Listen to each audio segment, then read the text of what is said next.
Esto es Escena Internacional, podcast producido por Comité. Y hoy, 14 de marzo, voy a volver a una de mis aficiones juveniles de las cuales hablé en el podcast sobre la teoría del loco. Mi afición por Sherlock Holmes. Y probablemente esa afición sea la explicación de que en el mundo académico siempre he tratado de plantearme preguntas a resolver como enigmas contraintuitivos que merecen una aproximación distinta a la convencional.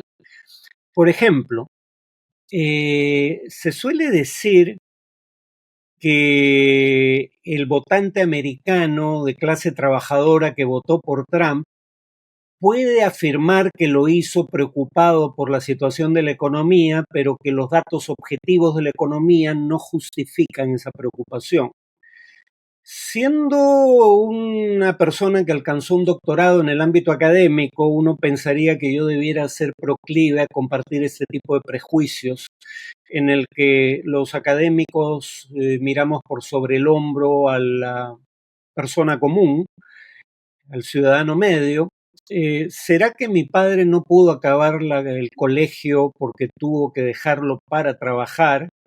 Era de un origen muy humilde, que yo nunca tuve esa actitud y me preguntaba si de verdad no era cierto que hubiese razones económicas para explicar el descontento de los votantes de clase trabajadora que ejercieron el derecho al voto en favor de Trump. Porque claro, lo que las estadísticas oficiales dirían es lo siguiente. La Oficina de Estadísticas Laborales, por ejemplo, nos diría que entre enero de 2021 y septiembre de 2024, es decir, casi todo el periodo gubernamental de Joseph Biden, en el periodo de gobierno de Biden, salvo por los últimos 2 meses, la inflación acumulada había sido de 19.9%, alta para estándares históricos, por lo menos desde la década del 80 en adelante. Pero nos harían notar que según esa misma fuente, los salarios en ese periodo de tiempo, durante el gobierno de Biden, crecieron en 20.5%. Es decir, sí, la inflación fue alta, pero los salarios fueron todavía más altos que la inflación. Luego entonces, ¿de qué se queja? Sería la primera apreciación. No perdiste poder adquisitivo, ciudadano medio, o por lo menos no perdiste poder adquisitivo, miembro de la clase trabajadora que vota por Trump por causa de la inflación, o al menos dice hacerlo por esa causa. Segundo, durante la última década la desigualdad en la distribución de ingresos no aumentó, disminuyó. El ingreso promedio y la mediana del ingreso ambos aumentaron, pero el ingreso aumentó más entre personas de menores ingresos y la desigualdad en la distribución del ingreso disminuyó en la última década. Repito, de 2014 en adelante la desigualdad disminuyó. Más aún, la desigualdad entre grupos étnicos disminuyó, porque alguien podría decir, bueno, pero ¿cuál es la gracia en un país donde hay discriminación secular hacia minorías étnicas de que disminuye la desigualdad entre blancos no hispanos si es que aumenta entre blancos no hispanos de un lado y afroamericanos de otro? Pero la desigualdad entre grupos étnicos también disminuyó, es decir, aumentó más el ingreso de minorías étnicas secularmente discriminadas. Habitualmente el ingreso promedio de un afroamericano en los Estados Unidos equivalía entre un 75 y un 80% del ingreso promedio de un blanco no hispano.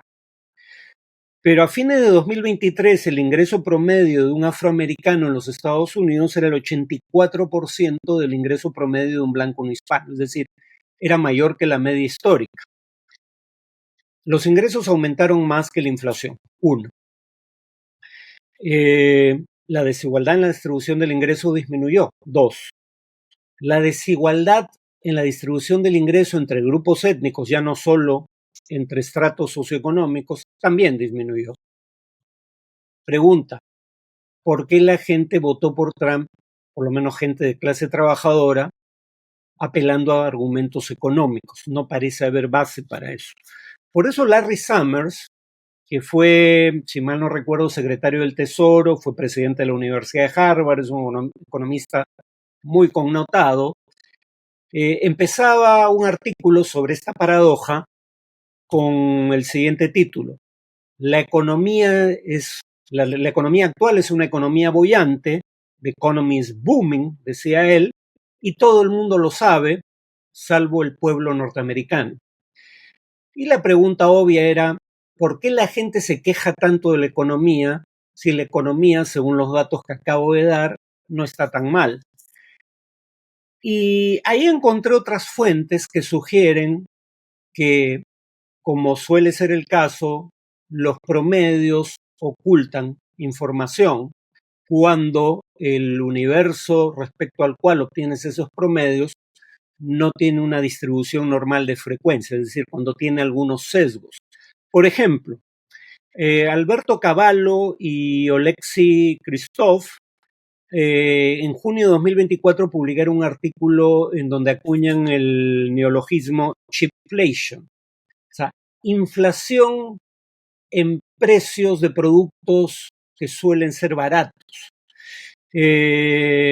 Y ahí encuentra, o sea, en otras palabras, en buen romance lo que están diciendo es, la inflación promedio se basa en una canasta de bienes que incluye el consumo de gente de todos los estratos socioeconómicos. Incluye bienes que son parte del consumo de gente que pertenece a todos los estratos socioeconómicos. Si midieras la inflación específicamente para los sectores de menores ingresos, verías que esa inflación fue mayor a la inflación promedio. Estos autores dicen que los bienes más baratos que suele consumir en mayor proporción los sectores de menores ingresos tuvieron una inflación para esos bienes más baratos, por eso cheapflation, inflación barata, tuvieron una inflación promedio entre enero de 2020 y mayo de 2024 de 30%. Dicen, el promedio total, la inflación promedio para el conjunto de la economía fue 26%. Aquí lo miden con un criterio distinto a la cifra que acabo de dar, pero el punto aquí es la inflación relativa, no el promedio. La inflación promedio era 26% entre enero de 2020 y mayo de 2024. La anterior cifra iba hasta septiembre de 2024, dado que la inflación tenía una tendencia declinante. Tal vez esa diferencia se explique, mejor dicho, por el hecho de que estamos hablando de un periodo ligeramente mayor de tiempo. Pero el punto es, la inflación promedio era 26%.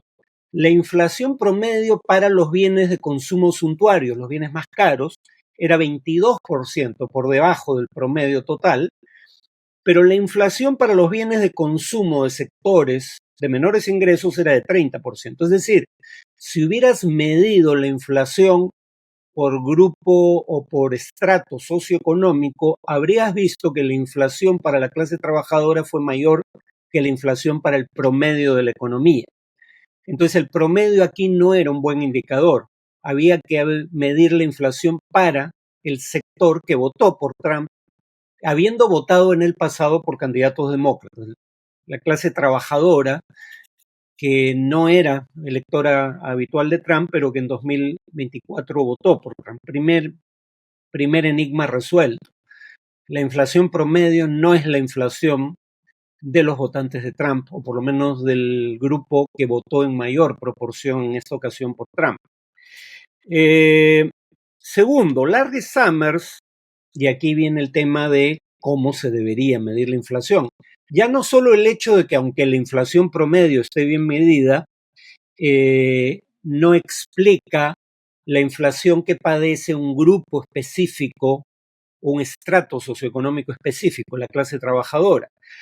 Larry Summers más bien hace notar que incluso la inflación promedio no está siendo medida de manera adecuada. Por ejemplo, un artículo de Summers y otros coautores titulado El costo del dinero es parte del costo de vida, 9 evidencias sobre la anomalía del sentimiento del consumidor, por qué el consumidor tiene una actitud tan pesimista si los datos objetivos de la economía no avalan esa actitud. Lo que dice Summers es que cuando la inflación bajo la medición convencional llega a su pico de 9% en los Estados Unidos en 2022, no se toma en consideración que en ese momento las tasas de interés aún eran sumamente elevadas. Y a diferencia del pasado, dice Summers, la tasa de interés antes se consideraba en la medición de inflación de ciertos bienes como la vivienda. Hasta 1983, dice Summers, la inflación de vivienda se medía incluyendo la tasa de interés de las hipotecas, porque eso explicaba cuánto tenía que pagar por la vivienda de manera mensual el comprador. Si uno midiera la inflación en 2022 como se medía hasta 1983, es decir, incluyendo la tasa de interés de las hipotecas en la medición de la inflación, el pico inflacionario de 2022, dice Larry Summers, hubiera sido de 18%, el doble de la inflación oficial de 9%.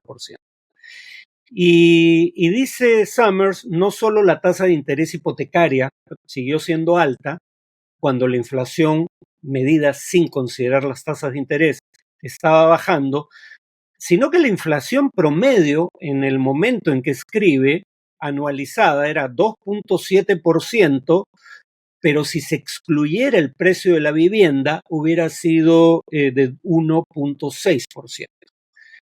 Una proporción significativa de los ciudadanos de Estados Unidos tenía deudas hipotecarias que hasta hacía unos años no eran deudas muy onerosas porque las tasas de interés habían sido bajas para estándares históricos, pero habían empezado a subir cuando empezó la inflación asociada a la pandemia y la guerra de Ucrania. Entonces, la inflación promedio no toma en cuenta que la inflación medida por estrato socioeconómico era distinta, era mayor para sectores de bajos ingresos y menor para sectores de altos ingresos, y el promedio daba una inflación que no era representativa de la inflación que padecían los que votaron por Trump. Uno. Y dos, la inflación no se está midiendo como se medía antes. Si se hubiera medido como se medía antes, la inflación promedio hubiera sido mayor. Además, la inflación, esto es algo de lo que habíamos olvidado, porque no habíamos tenido a nivel internacional inflaciones altas desde principios de los años 80. La gente es particularmente sensible entre los problemas económicos al problema de la inflación.